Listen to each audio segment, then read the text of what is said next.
You ran the calculator. The number came out right. You closed the browser. And then, somewhere around 3 in the morning, a different question showed up. One the calculator never asked.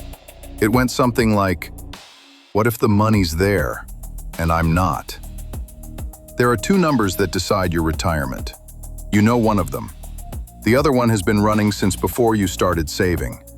By the end of this, you'll know both. And you'll understand why knowing only the first one is the quiet financial mistake most men never realized they made. The gap they left off the brochure. The average American man lives to 76. You've probably seen that number. Here's the one you haven't. His health span. The years he's still genuinely able. Still climbing his own stairs, still carrying his own bags, still sharp for the decisions that matter. That ends around 63. That's a 12.4-year gap. Now here's the part nobody put in the brochure. 30 years ago, that gap was about 9 years. Today, it's 12.4. We've been adding years to life, faster than we've been adding years to health.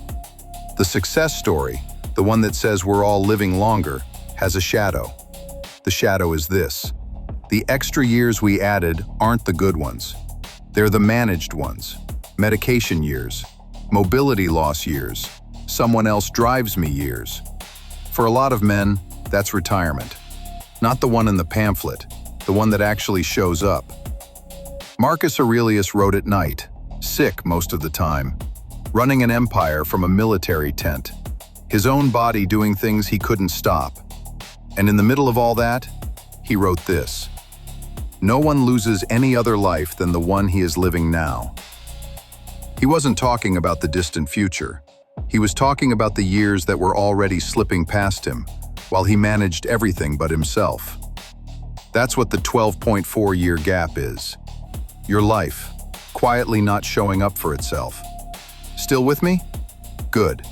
Because this is where it stops being a number and starts being your body. The schedule behind that gap isn't happening in a study somewhere. It's happening right now, in you.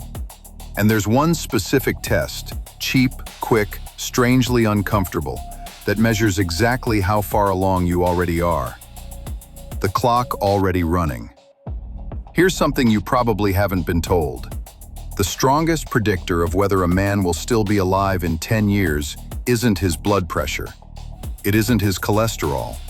It isn't any of the numbers your doctor has been reviewing with you for the last 20 years. It's grip strength. How hard you can squeeze. That's it.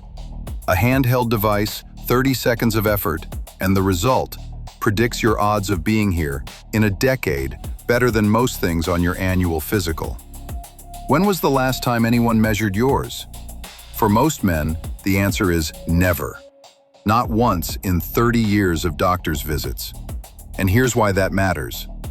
Grip strength isn't really about your hand.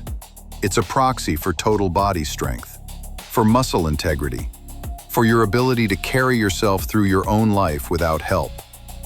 Muscle mass drops 3 to 5% every decade after 30, faster after 50. That's not a gym problem. It's why the grocery bag feels heavier than it used to. Why you sit down to put your shoes on now. Why the stairs you used to take 2 at a time are just stairs. That's the schedule, running on its own clock, measured by an instrument nobody showed you. Epictetus was born into slavery. He never legally owned his own body. And from there, he gave us one idea that still holds up 2,000 years later. Some things are yours, and some things aren't. The biology? Not yours. It doesn't wait. It doesn't ask. But what you do with the knowledge of it, that part's yours. The Stoics called it prosoche, attention. Not panic, not denial, just looking at what's actually in the file. You've probably never squeezed a dynamometer. That's the file. If you want to go deeper on the research behind this, I've put the full breakdown in the description. So that's one instrument you didn't know about. Here's the other one. This is the number longevity researchers have been quietly moving to the top of the list, and almost no man over 50 has ever been told to track it. the dial that moves the gap. It's called VO2 Max. In plain language, it's how efficiently your body uses oxygen when you're actually doing something. Climbing the stairs, carrying the suitcase, running to catch the train. In the last decade of longevity research, this number has become the single strongest predictor of how long you live and how well you live in the years you have. Stronger than cholesterol, stronger than blood pressure, stronger than almost anything on the panel your doctor runs every year. Remember the 12.4-year gap? VO2 Max is the closest thing anyone's found to a dial that moves it. Men in the top 25% for their age have dramatically lower rates of the exact things that create the gap. Heart disease, cognitive decline, the slide that quietly ends careers. And here's the part to write down. It is trainable. At 52, at 58, at 63, not back to 25, but meaningfully, measurably better than where you are right now. In months, not decades.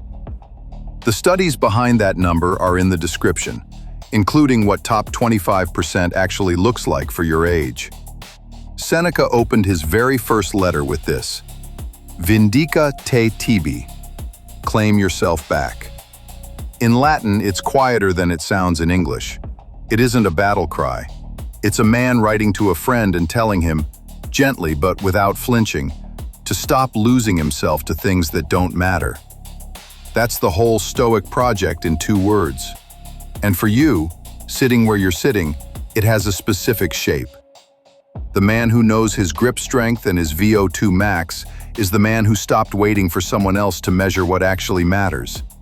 He's not fixed, he's not optimal, he just knows where he stands. And standing somewhere specific is very different from drifting. The first real move. So here's what you have now that you didn't have a little while ago. The gap is real, and it's been growing.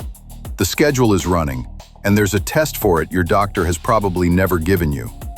And there's a second test, the one longevity researchers quietly agree matters more than anything else. 3 numbers, none of them on your last physical, all of them yours to find. Next week, we run the financial number, what the gap actually costs, in dollars, in care, in the math the retirement industry never put on the invoice. Because knowing the instruments is one thing, knowing what it costs not to use them is what makes the decision real. That's not the full answer, it's the first real move. The man who knows these numbers today is already in a different position than the man who doesn't. Not fixed, but not drifting anymore. One thing before you go, drop it in the comments. What decade do you think the slide started for you? Most men who answer name the same one. And reading what other men write, that's its own kind of accounting. See you next Tuesday.